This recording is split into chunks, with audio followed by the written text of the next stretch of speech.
Fairy Tales by the Brothers Grimm. The 12 Dancing Princesses. There was a king who had 12 beautiful daughters.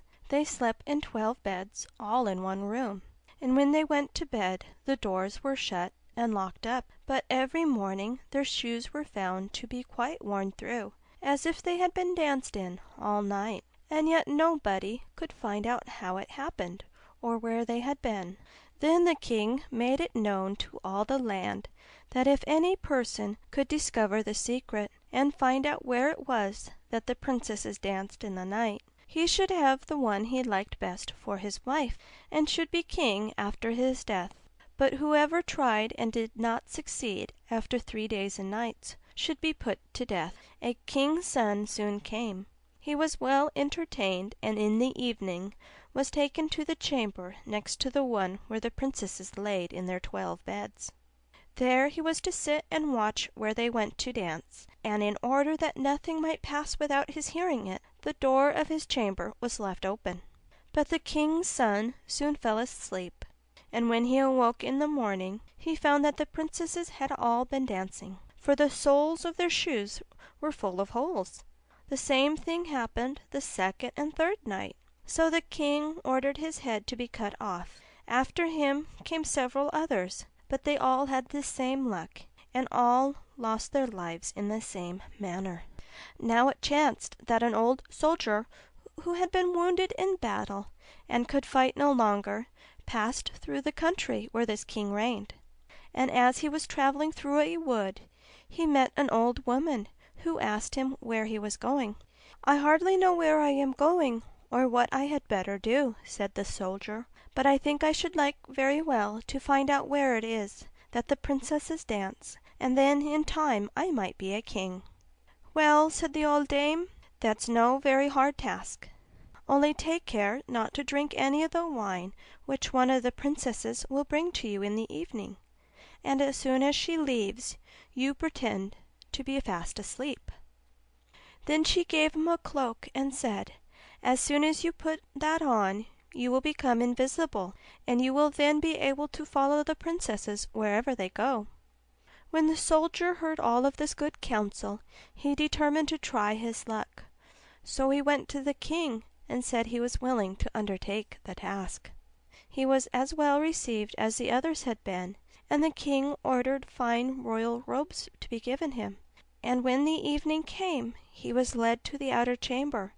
Just as he was going to lie down, the eldest of the princesses brought him a cup of wine, but the soldier threw it all away secretly, taking care not to drink a drop.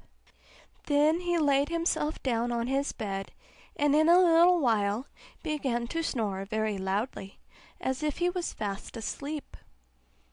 When the 12 princesses heard this they laughed heartily, and the eldest said, "This fellow too might have done a wiser thing than lose his life in this way."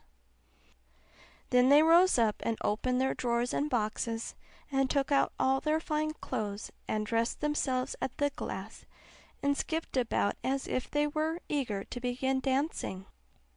But the youngest said, "I don't know how it is, while you are so happy, I feel very uneasy. I am sure some mischance will befall us." "You simpleton," said the eldest, "you are always afraid. Have you forgotten how many kings' sons have already watched in vain? And as for this soldier, even if I had not given him his sleeping draught, he would have slept soundly enough." When they were all ready, they went and looked at the soldier, but he snored on, and did not stir hand or foot. And the eldest went up to her own bed and clapped her hands, and the bed sank into the floor, and a trap door flew open.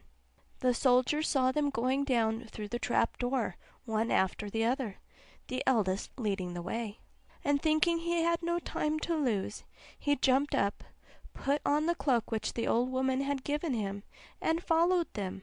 But in the middle of the stairs he trod on the gown of the youngest princess, and she cried out to her sisters, "All is not right! Someone took hold of my gown." "You silly creature," said the eldest, "it is nothing but a nail in the wall." Then down they all went, and at the bottom they found themselves in a most delightful grove of trees, and the leaves were all of silver, and glittered and sparkled beautifully. The soldier wished to take away some token of the place, so he broke off a little branch, and there came a loud noise from the tree. Then the youngest daughter said again, "I'm sure all is not right. Did you not hear that noise? That never happened before." But the eldest said, "It is only our princes, who are shouting for joy at our approach." Then they came to another grove of trees, where all the leaves were of gold, and afterwards to a third, where the leaves were all glittering diamonds. And the soldier broke a branch from each, and every time there was a loud noise, which made the youngest sister tremble with fear.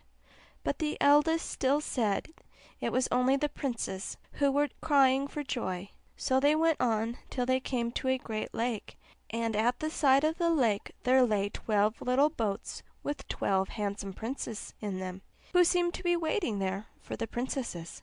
One of the princesses went into each boat, and the soldier stepped into the same boat with the youngest. As they were rowing over the lake, the prince who was in the boat with the youngest princess and the soldier said, "I do not know why it is, but though I am rowing with all my might, we do not get on so fast as usual, and I'm quite tired. The boat seems very heavy today." "It is only the heat of the weather," said the princess. "I feel it very warm too." On the other side of the lake stood a fine illuminated castle, from which came the merry music of horns and trumpets. There they all landed and went into the castle, and each prince danced with his princess, and the soldier, who was all the time invisible, danced with them too.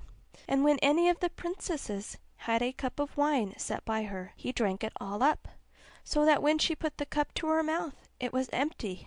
At this too the young sister was terribly frightened, but the eldest always silenced her. They danced on until 3 o'clock in the morning, and then all their shoes were worn out, so that they were obliged to leave off.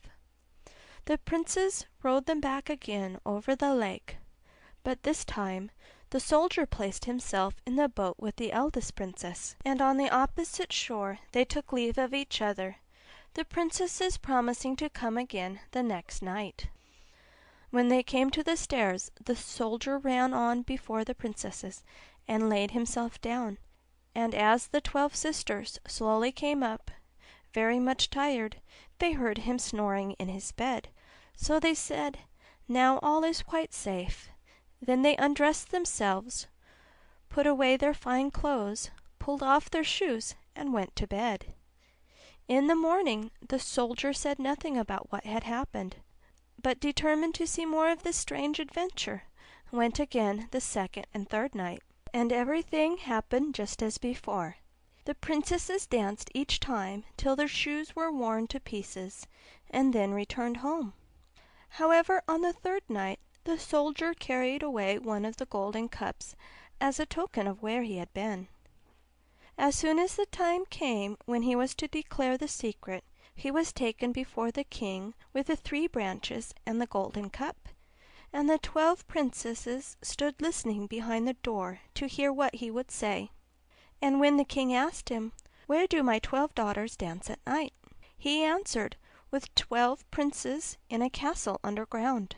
And then he told the king all that had happened, and showed him the 3 branches and the golden cup which he had brought with him. Then the king called for the princesses, and asked them whether what the soldier said was true. And when they saw that they were discovered, and that it was no use to deny what had happened, they confessed it all. And the king asked the soldier which of them he would choose for his wife. And he answered, "I am not very young, so I will have the eldest." And they were married that very day, and the soldier was chosen to be the king's heir. End of the 12 Dancing Princesses.